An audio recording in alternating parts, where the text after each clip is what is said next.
que realmente desapareceu. E esse é que é o problema, né? Se nós olhamos mesmo, vamos dizer, para as nossas criações, nosso trabalho, quer dizer, eu acho que na geração presente ninguém está à altura dos nossos antecessores. Essa que é a verdade. Né? Quer dizer, até os anos 50 e 60, o Brasil tinha alcançado uma altura extraordinária. Quer dizer, com Gilberto Freire, Mário Ferreira dos Santos, né, Miguel Reale.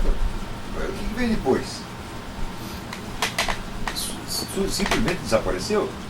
E quando desaparece, vamos dizer, o primeiro escalão, o segundo já cai para o terceiro e assim por diante. Que foi exatamente o que aconteceu.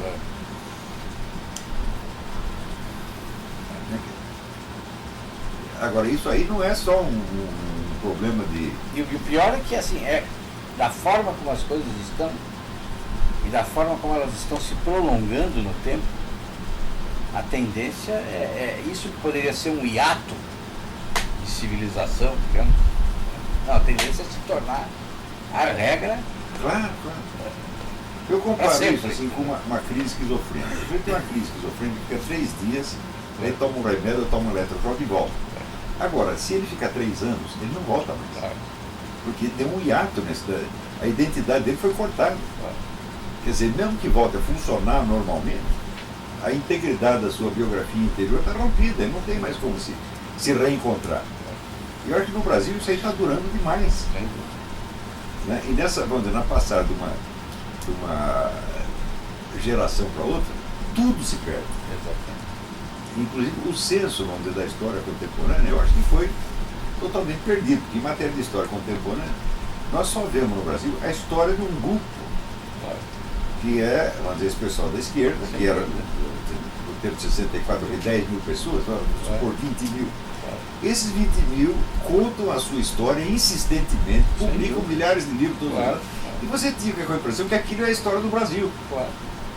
E agora, com o governo Comissão da Verdade piorou ainda. Há uma década e meia, todos os livros didáticos agora repetem a mesma Sobretudo mentira. a absoluta necessidade que eles têm de manter uma narrativa ideologicamente coerente.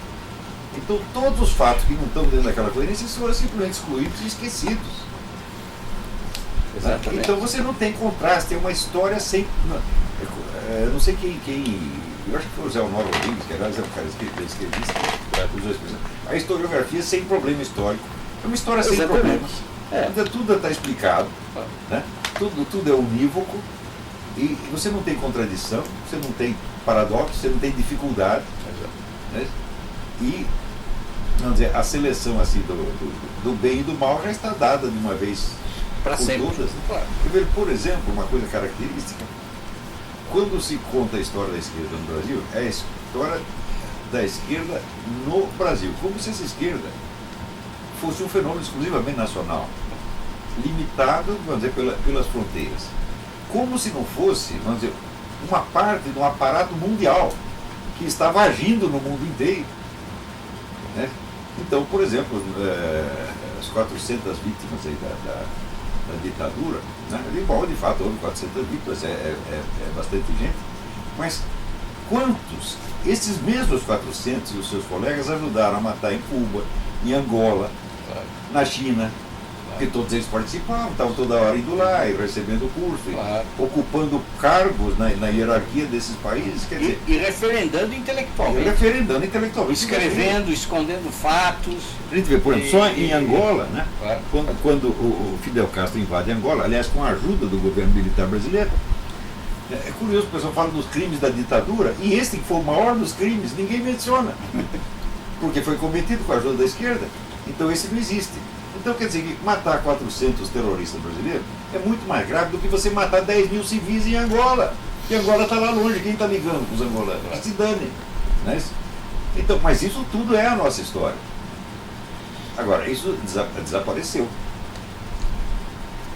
completamente. Então, vamos dizer, fica uma história autorreferendada, autoconfirmativa. Quer dizer, um grupinho que conta a sua história não para reconstituir o que aconteceu, mas para reforçar a sua identidade, para criar um senso de solidariedade interna.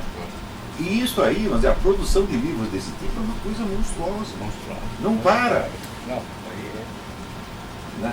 E isso tudo é usado no ensino também, é repetido pela televisão, pelo cinema, etc. Então você sempre levantar uma dúvida a respeito. Televisão e cinema que a esquerda também controla. Claro. Eu vou te dar um exemplo. As verbas publicitárias, os investimentos para ajudar os diretores de cinema nacionais, desde que eles sigam a linha ideológica. Sempre. Claro, quer dizer, o governo alimentando isso. Eu li um artigo do Luiz Garcia, que é uma besta quadrada profissional da estupidez, e ele está lembrando o episódio do Vladimir Herzog, que foi assassinado na prisão militar em 1975. Bom, eu estava entre os primeiros que denunciaram o assassinato do Herzog. Na época que a mídia não falava, então nós, no jornal do sindicato jornalista, nós botamos a boca no trombone. Eu estava lá, então eu assistia esta coisa toda. Só que daí, o Luiz Garcia disse o seguinte: eles assassinaram o Vladimir Herzog porque os regimes autoritários, totalitários, não aceitam opiniões divergentes. E o Vladimir era esquerdista, todo mundo sabia, ele foi assassinado por causa disso. Eu digo, espera um pouquinho. Como é que o governo militar não aceitava opinião divergente se a esquerda dominava toda a mídia e todo o aparato editorial naquela época? Sem dúvida. Inclusive o próprio Luiz Garcia já estava lá em cima mandando no Globo. Quer dizer, é evidente que o Herzog não pode ter sido preso por ser esquerdista. Isso é absurdo. Na época não me ocorreu isso, mas eu pensei assim, falei, não, o Herzog não estava de fato ligado à guerrilha. Então por que o prenderam? Bom, tem dois motivos. O primeiro é o seguinte: é um cara que estava ocupando, né, um órgão de jornalismo do governo e transformando aqui num órgão de propaganda comunista. Bom, isso já é suficientemente grave. Porém, alguém foi averiguar, abrir nos arquivos de Moscou para saber que função o Herzog desempenhava dentro da estrutura internacional do comunismo? Não, eles não querem saber. Então, o universo inteiro sabe que a verdadeira história do comunismo só pode ser contada a partir dos arquivos de Moscou, que tem tudo lá, tá certo? Então, se você comparar os arquivos das Forças Armadas Brasileiras com o arquivo de Moscou, faz-me rir, comparar um mosquito com um elefante. Aqui nos Estados Unidos, a abertura dos arquivos de Moscou virou de cabeça para baixo a narrativa de tudo que aconteceu desde os anos 30 até agora. Agora sabe-se a história como realmente foi. E sabe-se, por exemplo, que a chamada infiltração de gente da KGB, né, nos altos escalões do serviço secreto americano não foi uma infiltração, foi uma ocupação. Tanta gente que tinha, hoje sabe disso. Por quê? Porque abriram os arquivos lá e aparecem os nomes das pessoas, né?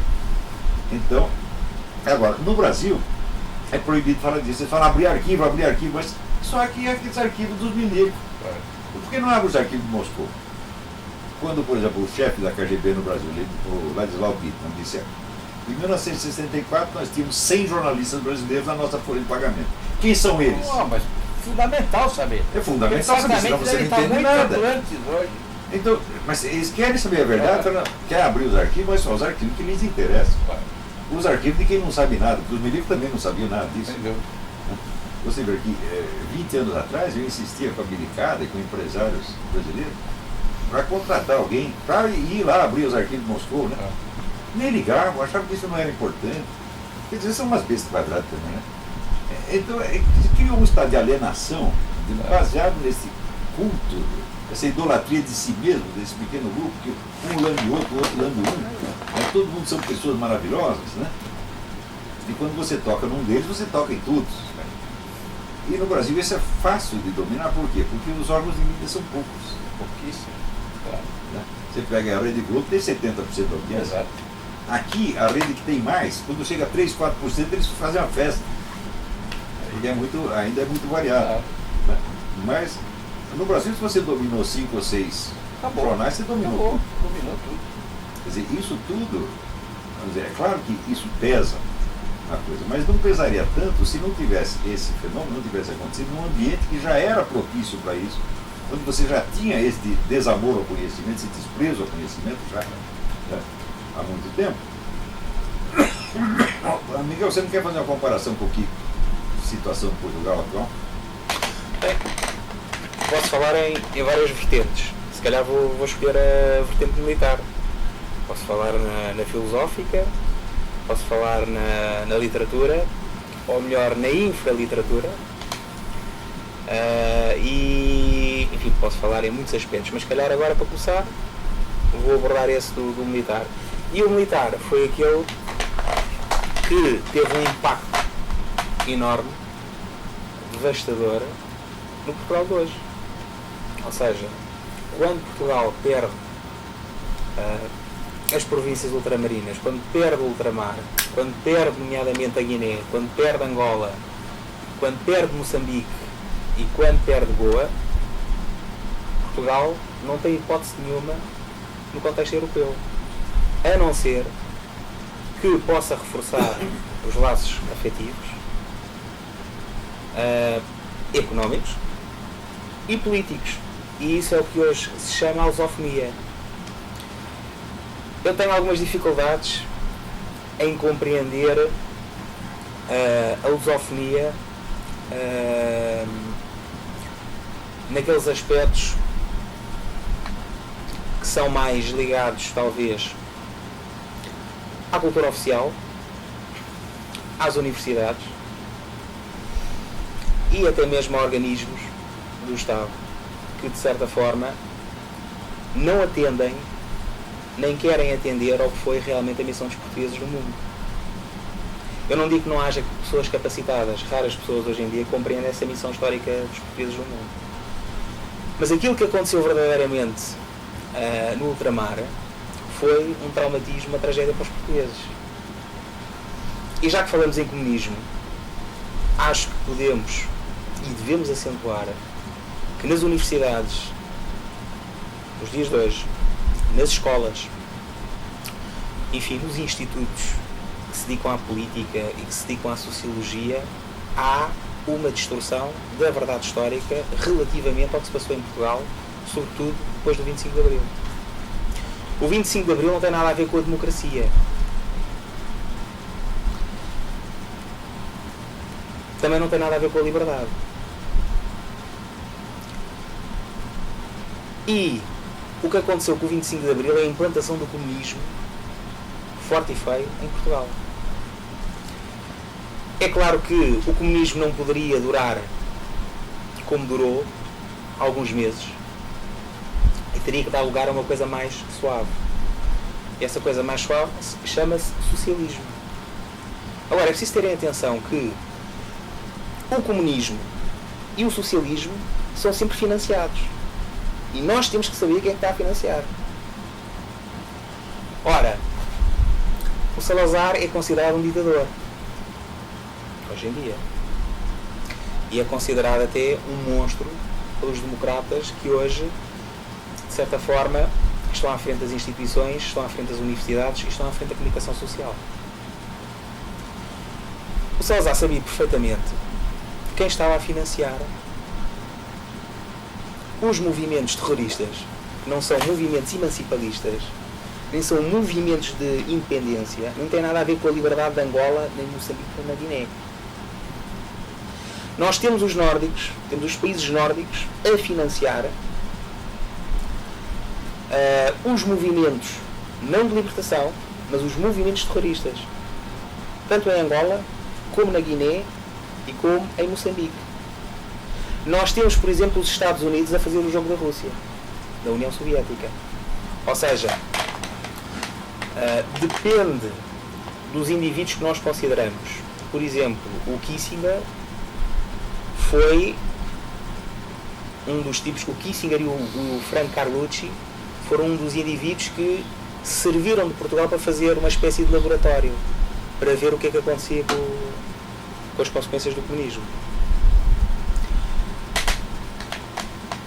Nós temos, por exemplo, o financiamento. Nós temos até os próprios americanos a financiarem com dólares a entrada de material, não diretamente, mas indiretamente, da União Soviética, por exemplo. Ora, militarmente, nós podemos fazer, se calhar, uma comparação com o Brasil. Quer dizer, a comparação que se pode fazer é o regime militar de 64, em que me parece que o Olavo diz, pode-me corrigir agora, que a reação militar tem um propósito, quer dizer, não é uma coisa que aparece do nada.